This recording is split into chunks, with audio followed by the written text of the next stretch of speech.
The impact of violent crimes on victims is pretty obvious, but another pain is often overlooked.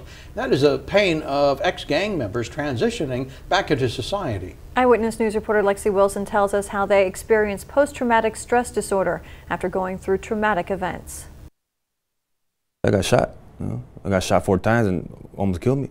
John is an ex-gang member. He agreed to speak with us as long as we concealed his identity, saying he was afraid he could be attacked for doing this interview. I think us growing up, we've been around it. Like, our stepdad was a gang member, you know. Our house was like the house where everybody was at. So we seen it from a young age. That's all we knew. For John and dozens of other former gang members, nights in Bakersfield can lead to nightmares.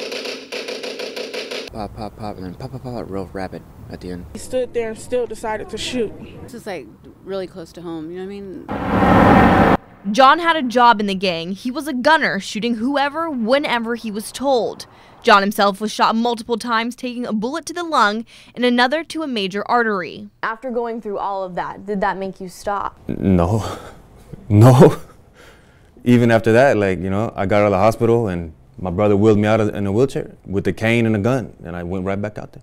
After the hospital, prison is likely the next stop. My first term, I went for a murder, and I was a kid, you know, teenager. I'm not gonna get too much into detail with that because I'm just not. Why not? Is it hard to think about? It's not hard to think about, that's the thing.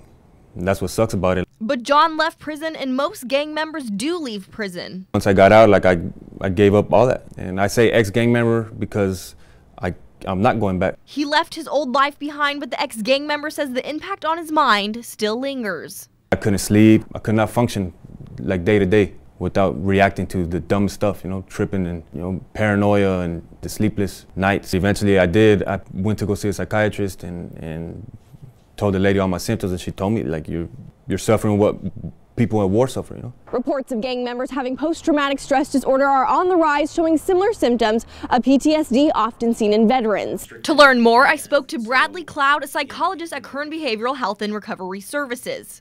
Post-traumatic stress disorder is a really distressing and disabling mental disorder. Cloud says exposure to violence over a long period of time can cause symptoms resembling PTSD. Think about what it's like to live in a gang under constant threat of being assaulted, injured, killed, having your friends, your family members witnessing those events, hearing those events. It's really natural that it would cause people to have trauma reactions to it.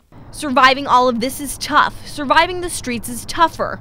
While John quit the turf war, the war in his mind still continues. Trying to change your life, you know, for the better, and those doubts, you know, that's a war. Doubting yourself that you can't do it, might as well go back to what you know. That's a war, you know. Spiritually, like, what's the point of me even trying to do good? I'm a bad person. That's a war. Advocates tell me that treatment is available to help people transitioning back into society, but the battle is getting former gang members to accept help. Reporting in Bakersfield, Lexi Wilson, Eyewitness News.